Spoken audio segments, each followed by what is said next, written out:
আদালত যেটা বলেছেন যে অপরাধী বা সাজাপ্রাপ্ত আসামি শেখ হাসিনা এবং আসাদুজ্জামান খান কামালের যত সম্পদ বাংলাদেশে আছে সকল সম্পদকে বাজেয়াপ্ত করে রাষ্ট্রের অনুকূলে ন্যস্ত করা হবে এবং সেখান থেকে রাষ্ট্র সকল শহীদ পরিবারকে যথোপযুক্ত ক্ষতিপূরণ প্রদান করবেন, সকল আহত পরিবারকে যথোপযুক্ত ক্ষতিপূরণ প্রদান করবেন।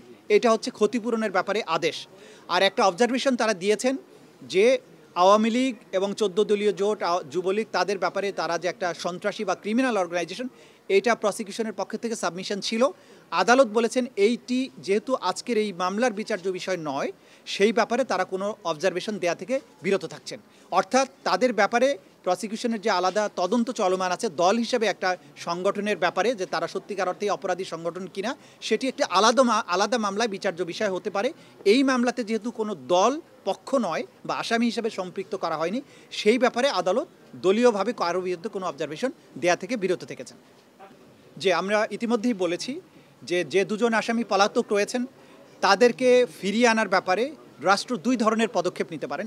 একটি হচ্ছে ভারতের সাথে সম্পাদিত 2013 সালের যে অপরাধীর বহিঃসমর্পণ চুক্তি, অর্থাৎ এক্সট্রাডিশন ট্রিটি 2013, সেই চুক্তি অনুযায়ী আমাদের এখানে যেহেতু মানবতা বিরোধী অপরাধের দায়ে তারা সাজাপ্রাপ্ত হয়েছেন, তাদেরকে বাংলাদেশ ভারত সরকারের কাছে ফেরত চাইবে এবং ভারত সরকার যদি আইনের শাসন ন্যায় বিচারের প্রতি শ্রদ্ধাশীল হয় তারা সেই আসামিদেরকে ফেরত প্রদান করবেন এবং তাদেরকে বাংলাদেশে ফেরত আনার মাধ্যমে তাদের উপরে যে সাজা দেয়া হয়েছে সেটা কার্যকর করা যাবে।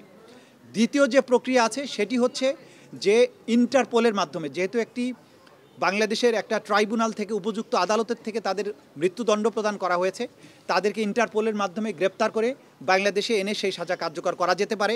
এই ব্যাপারে বাংলাদেশের স্বরাষ্ট্র মন্ত্রণালয়, পররাষ্ট্র মন্ত্রণালয় সম্মিলিতভাবে প্রয়োজনীয় ব্যবস্থা গ্রহণ করবেন। যে কোনো আদালতের আদেশের বিরুদ্ধে যদি আপিল করতে হয়, যেমন আমাদের এই মামলায় এই সাজার বিরুদ্ধে 30 দিনের মধ্যে আসামিরা চাইলে সুপ্রিম কোর্টে আপিল দায়ের করতে পারবেন, কিন্তু সেই আপিল দায়ের করতে হলে পলাতকরা কেউ করতে পারবেন না, কারণ পলাতক ব্যক্তির আইনগত কোনো অধিকার থাকে না। তাহলে আপিল করতে হলে তাকে অবশ্যই এসে বাংলাদেশে আত্মসমর্পণ করতে হবে এবং জেলে গিয়ে তিনি তখন সুপ্রিম কোর্টের কাছে তার সাজার বিরুদ্ধে আপিল দায়ের করতে পারবেন। যদি আত্মসমর্পণ না করেন তাহলে তার রাইট অফ অ্যাপিল থাকবে না। দেখুন, আমরা বারবারই বলেছি এবং আদালত এটা কিন্তু বারবার পরিষ্কার করেছেন যে ক্রাইমস অ্যাগেনস্ট হিউম্যানিটি, অর্থাৎ মানবতার বিরুদ্ধে অপরাধ হতে হলে তাকে দুটো শর্ত পূরণ করতে হবে। যে অ্যাটাক বা আক্রমণের মাধ্যমে মানুষ যে হত্যা হয়েছে সেই অ্যাটাকটা হতে হবে ওয়াইড স্প্রেড অথবা সিস্টেম্যাটিক। আদালত এখানে তার ফাইন্ডিং দিয়ে বলেছেন জুলাই আগস্ট 2024 বাংলাদেশের ছাত্র জনতার উপরে যে অ্যাটাকটা করা হয়েছিল, সেই অ্যাটাকটা হয়েছিল নিরস্ত্র সিভিলিয়ানদের উপরে, নাম্বার 1। নাম্বার 2, এটা ছিল ওয়াইড স্প্রেড, ব্যাপক মাত্রায় আক্রমণ, কারণ বাংলাদেশের almost every part of the country এই অ্যাটাকটা পরিচালিত হয়েছে। দ্বিতীয়ত যেটা তারা বলেছেন যে ওয়াইড স্প্রেড হওয়ার পাশাপাশি এই অ্যাটাকটা ছিল সিস্টেম্যাটিক, কারণ রাষ্ট্রের টপ র্যাঙ্কিং থেকে একদম কমান্ড এসে নিম্ন স্তর পর্যন্ত কমান্ড পৌঁছেছে এবং রাষ্ট্র সম্পূর্ণভাবে সম্পৃক্ত হয়ে এই অপরাধটা করেছে, সিস্টেম্যাটিক। এবং এইটা তারা করেছেন তাদের সম্পূর্ণ জ্ঞানত, তারা জেনে বুঝে এটা করেছেন। বাংলাদেশে কোথায় কত লোক মারা গেছে, কী আক্রমণ হচ্ছে, কী অস্ত্র ব্যবহার হচ্ছে, সব সম্পর্কে এই অপরাধীরা যারা সাজাপ্রাপ্ত হয়েছেন তারা প্রত্যেকে জ্ঞাত থেকে, তাদের নলেজের মধ্যে থেকেও তারা এই অপরাধ সংগঠন করেছেন। সুতরাং ওয়াইড স্প্রেড, সিস্টেম্যাটিক এবং উইথ দি নলেজ, এই সবগুলো শর্ত এই অপরাধের মধ্যে এই শর্তগুলো পূরণ হয়েছে বলেই এটা ক্রাইমস অ্যাগেনস্ট হিউম্যানিটি হিসেবে বিবেচ্য হয়েছে এবং সেই ক্রাইমস অ্যাগেনস্ট হিউম্যানিটির দায়েই তাদেরকে এই শাস্তিটা দেওয়া হয়েছে। দেখুন, ইতিমধ্যে কিন্তু আদালত তার অবজারভেশনে বলেছেন যে এই আসামিরা বিচার চলমান থাকা অবস্থায় মামলার সাক্ষী, বিচারক এবং ট্রাইব্যুনালের সাথে সংশ্লিষ্টদেরকে হত্যা করার, তাদের বাড়িঘর জ্বালিয়ে দেওয়ার হুমকি দিয়েছিলেন এবং সেই দায়ে কিন্তু আসামি শেখ হাসিনার 6 মাসের কারাদণ্ডও হয়েছে। সুতরাং এটা প্রমাণিত আদালতের মাধ্যমে যে তারা হুমকি ধামকি দিয়েছিলেন, কিন্তু বাংলাদেশের জনগণ, এই প্রশাসন, এই বিচারের সাথে সম্পৃক্ত কেউই এই হুমকিতে ভয় পাননি। তারা তাদের প্রতি আইন সম্মত উপায়ে যে দায়িত্ব অর্পিত হয়েছিল তারা সেটা পালন করেছেন এবং তার প্রতিফলন আজকের রায়। এই বিচার সম্পূর্ণ স্বচ্ছভাবে পরিচালিত হয়েছে, কোনো কর্নার থেকে, ইভেন স্টেট ডিফেন্স লয়ার থেকেও এই বিচারের স্বচ্ছতা নিয়ে, এই বিচারে কোনো ইনজাস্টিস হয়েছে, কোনো জায়গায় মিথ্যা সাক্ষ্য দেওয়া আছে, এই অভিযোগ কেউ কখনো করেনি, করতে পারবেও না। গোটা দুনিয়ার সামনে এই বিচার হয়েছে, আপনারা সাক্ষী ছিলেন, আমরা কখনো কখনো এগুলো লাইভ টেলিকাস্ট করেছি। পৃথিবীর সবার কাছে আমাদের ওপেন চ্যালেঞ্জ, এই বিচার প্রক্রিয়া স্বচ্ছ ছিল, নিরপেক্ষ ছিল প্রত্যেকেই আইন অনুযায়ী কাজ করেছেন এবং এইখানে যে কোয়ালিটির এভিডেন্স দাখিল করা হয়েছে আমরা আবারও চ্যালেঞ্জ করছি, দুনিয়ার যে প্রান্তে খুশি সেখানে যান, যে কোনো আদালতে এই এভিডেন্স গিয়ে হাজির করেন, এই অপরাধীদের একই ধরনের শাস্তি হবে বলে আমরা বিশ্বাস করি।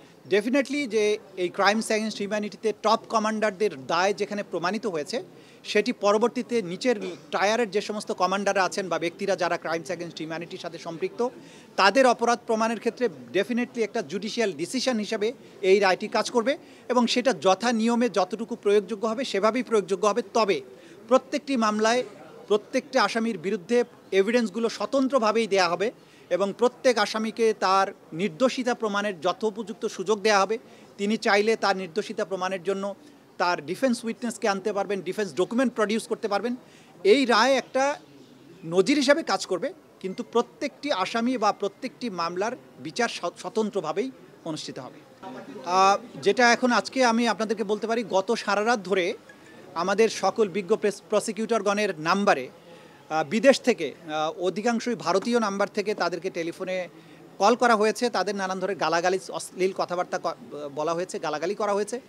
এগুলোকে আমরা খুব একটা আমলে নেই না, কারণ একজন অপরাধী যখন বুঝতে পারে যে সে অপরাধ করেছে এবং তার সাজা অত্যাসন্ন, তো তখন সে তার এই জাতীয় আচরণ তার অপরাধ প্রবণতাকে নির্দেশ করে। এগুলোকে আমরা আমলে নিচ্ছি না।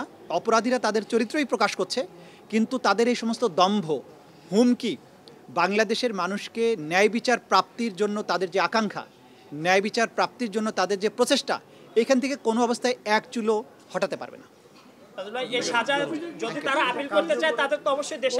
30 দিন সময় আছে আইন অনুযায়ী। আজকের থেকে 30 দিনের মধ্যে তারা আপিল করতে পারবেন। অর্থাৎ আজকে থেকে 30 দিনের মধ্যে তারা যদি এসে আত্মসমর্পণ করেন, তাহলে তারা সুপ্রিম কোর্টে আপিল করতে পারবেন। সুপ্রিম কোর্টে আপিল দায়ের হলে আমাদের আইনে পরিষ্কারভাবে বলা আছে, সুপ্রিম কোর্ট সেই আবার আপিলটা পরবর্তী 60 দিনের মধ্যেই নিষ্পত্তি করবেন। সুতরাং সেটা আইনি বিধান। তারা যদি আইনের শাসনের প্রতি শ্রদ্ধাশীল হন, তারা যদি মনে তাদের সাহস থাকে যে তারা ইনোসেন্ট, তারা যদি বাংলাদেশের বিচার প্রক্রিয়া মোকাবেলা করার তাদের সৎসাহস থাকে, আমরা বলবো তারা আসুন বাংলাদেশে এসে এই রায়ে অনুযায়ী তার আত্মসমর্পণ করে তার রায়কে তিনি চ্যালেঞ্জ করেন সুপ্রিম কোর্টে। তার যদি যুক্তি দিয়ে, তার প্রমাণ দিয়ে তিনি নিজেকে নির্দোষ প্রমাণ করতে পারেন, আমাদের তো কোনো সমস্যা নেই। আইনের গতিতেই চলবে।